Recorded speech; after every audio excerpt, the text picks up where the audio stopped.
दुकानदाराला म्हटलो आलो कोकण. मग आम्ही आलो बीचवर आले आम्ही पहिले व्हिडिओ फोटो काढून घेतले. मग म्हणलं बघू नंतर काय करायचं ते.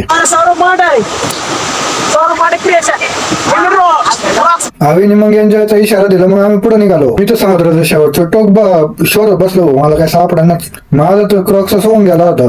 कसं आणलं शोधून क्रॉक्स शोधता मला हे सापडलं. आमचा मित्र यश याला कोण असते कॉल आला होता.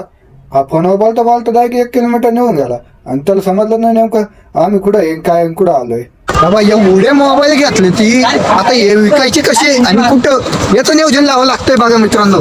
डायरेक्ट गाडीवर बसलो. मग काही गाडी स्टेअरिंग बिरिंग काही दिसत नव्हती. म्हणलं मग आपण गाडी नको चालवायला. गाडी स्टेअरिंग असलं आपण कशी पण चालवतो. मग ह्या बायाला म्हणलं तू कशाला आमच्या बरोबर राहिला. आम्ही येतो चक्कर मारून लगेच आमचं फोटोशूट चालू आलो. ज्याचे बड्डे आधी त्याचे फोटो पहिले काढायचे. मला वाटलं होतं इथं गाडीची स्टेअरिंग गर गर गर गर फिरवायला भेटन.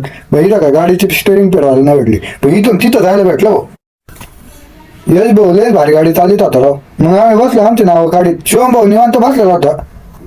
अचानक पळून गेलो.